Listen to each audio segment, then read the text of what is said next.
Hey, I know you guys have been hearing all the news about the stimulus package. You're right, $900 billion dollars for a new stimulus package that has just been recently signed by Congress. And I know you guys are trying to figure out what exactly is going on with it. Am I getting extended unemployment? Am I going to get new stimulus money? Am I going to be evicted? But don't worry, I got the whole breakdown for you right here. And I'm going to go in the video today, a breakdown of the $900 billion dollars stimulus package. How's it going, everybody? I'm Deontay Burton, a.k.a. Mr. Short Dollar himself.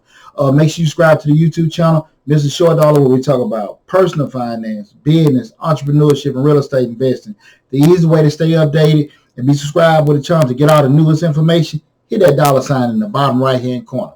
Now, to start everything off, I know you guys probably remember if you're usual listeners to the YouTube channel, I put a video out maybe a little bit over a month ago, that Congress is already, debating about having this $908 billion stimulus package. They've been back and forth and everything, and with the whole new transition of President Biden coming in, they've finally agreed between the House and the Senate on how they're going to break down, have set up for the $900 billion stimulus package. So what I wanted to do was, because I know everybody has a gazillion questions in regards to how the money going to be allocated, I went through and want to do a breakdown list for you guys to explain to you and everything. I'm going to go over some key points. I won't have everything, but I think the vast majority of everything I'll try to cover in today's video. Okay, now the first thing about it, and I think this is probably the hot topic with everybody. Everybody wants to know about the stimulus checks. There's going to be $166 billion that'll be allocated to direct checks. And the way they're going to break it down, as a straight individual filer, making up to $75,000, you would get a check of $600, okay? Couples will receive, this is couples that make up to $150,000. Couples will receive $1,200, and we also receive $600 per dependent. Again, that's $600 per dependent. This round of stimulus payment is going to be a whole lot more accessible to immigrants as well and everything. There was a lot of red tape to quote-unquote not traditional citizens. This stimulus package is going to alleviate that, but again, that's up to, if you make it up to $75,000, you'll receive $600. Couples will receive $1,200, and that'll be $600 per dependent. And they're saying that they're targeting having deposits go through as of this week. What I don't know of, and they have not posted it, if they're basing it on the 2019 tax return or still using the information data they had from the 2018. That hasn't been established yet. What criteria, but I would assume it'll be based off the 2019 filing, okay? But they have not announced it. Well, I have not found that information specifically which year they'll be basing everything on. The next thing, we want to hit to the unemployment. They've allocated $120 billion to unemployment help. This being for jobless workers, they will get an extra $300 in federal cash. This is going to go through March 14th, 2021. Again, additional $300, I apologize, a week going through March 14th, 2021. This is one of the things I think a lot of people have been needing and everything. They haven't said anything if they're going to actually give extra benefits to the states to help them with their current funding, but this is coming from the federal side. Again, that's that extra $300 a week going through March 14th. Okay. There's a $325 billion small business boost. This is probably the most significant amount where the money was allocated, and that being $284 billion will be going back to the PPP loans, the Payroll Protection Program.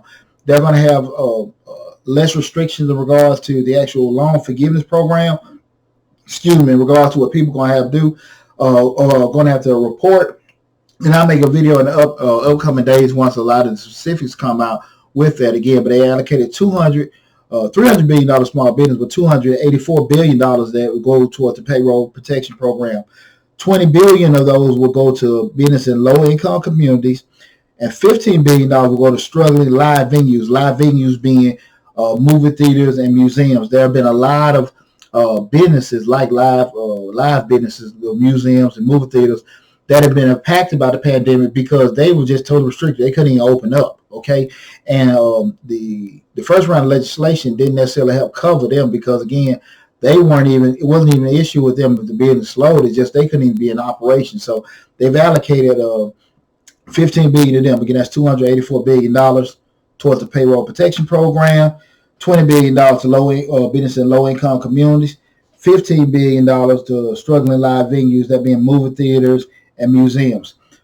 I will make videos in the next a couple weeks, especially when information comes out, to kind of be more specific in regards to like that $20 billion they're going to business in low-income communities. How is that allocated? What areas is separated by regions? Is a certain dollar amount they're qualifying low-income as and everything? So as that information comes out and specific comes out, I will make sure I put it out to you guys in regards to that. Okay.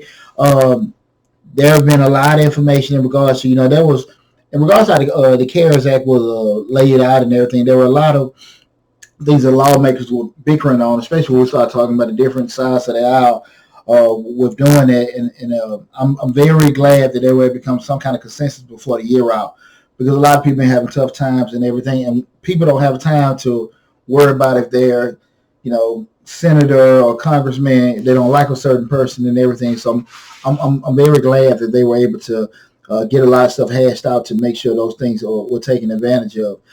There's going to also be $45 billion in transportation aid. Of that $45 billion, we're looking at $15 billion going to the airlines to help them maintain their payrolls, $14 billion to mass transit, $10 billion going to state highways, $2 billion going to airports, and $1 billion going to Amtrak specifically. Okay, again, that's $45 billion allocated to transportation aid.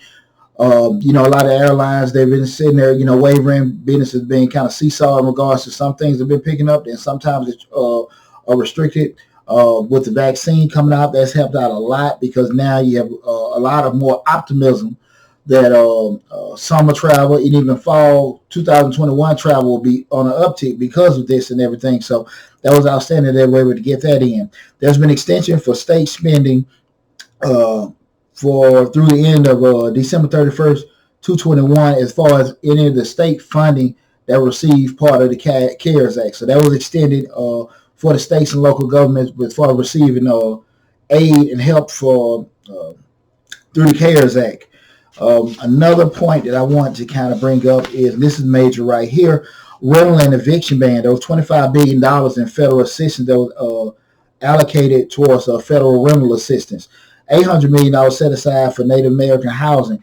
And what it also did, it extended the federal eviction ban through January of 2021. Okay, so again, no one will be evicted before Christmas, but they did extend everything through January 21. But again, there is over $25 billion that was put out with rental assistance coming out and everything. A couple more things to note that to do that, they allocated $20 billion to boost vaccine testing and trace, and also COVID tracing as well. They allocated $2 billion. This was something that I think a lot of people didn't really were even getting a lot of attention to. $2 billion towards FEMA funeral expenses. There are a lot of people that have been affected by COVID, but they couldn't necessarily, have deaths, and nobody wants that to happen. But tons of people that actually, they were holding bodies, if you remember, back in the spring, in public storage areas, or even not public storage, they're put in public housing at the hospitals and everything like that. And they've allocated $2 billion towards federal funeral expenses. Couple more things. There's $82 billion that will be allocated towards college and universities, and $4 billion that are going to Pacific State governor relief programs. $54 billion going through K-12 schools, and nearly $23 billion for higher education funds. Separately, there's emergency cash. Separately, there is $10 billion that's going to emergency cash programs for daycare facilities. Also, again, we're talking about the actual breaking down the $900 billion in the stimulus package. That was an infusion towards school and daycare. That meant $82 billion that was going towards that.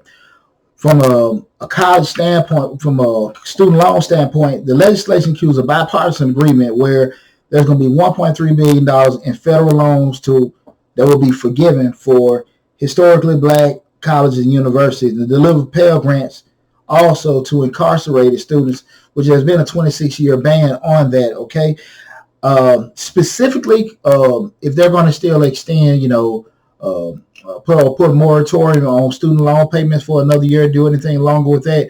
That hasn't came out yet, so I don't know. But again, as soon as I find out new information, I'll let you guys know about that. There's also a 3% military raise for all people in the armed forces, 3% raise in that, and a 1% raise for federal civilian employees. 3% raise for our military, 1% raise for civilian civilian employees. Um, Another thing that I think I ended with this: there's been a agreement to invest $7 billion in broadband expansion. That being, a lot of people that be especially with the remote schooling and homeschooling wasn't able to get access to certain internet and things like that. And a lot of corporate companies stepped in. You see a lot of the mobile companies stepped in and gave free internet and broadband services to people that didn't necessarily have internet services.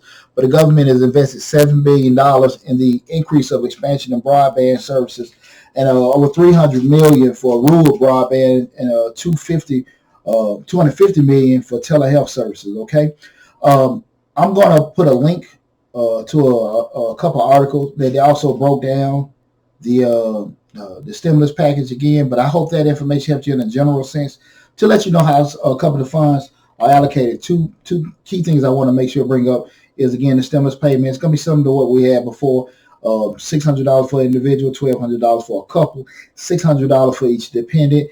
They extended the ban on evictions. Again, that'll be going through January 31st, but they also allocated money funding towards rental assistance and everything. And also keep in mind the unemployment. The federal government decided to give $300 a week to people that are unemployed through March 14th, 2021.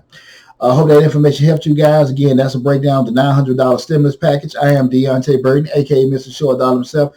Again, make sure you subscribe to the YouTube channel, Mr. Short Dollar, where we talk about personal finance, business, entrepreneurship, and real estate investing. Again, the easiest way to keep updated, because, again, as soon as information comes in, I'm going to make additional videos to keep you guys updated. But in order for you guys to do that, make sure you hit that $sign in the bottom right-hand corner. And also, make sure you like the video as well.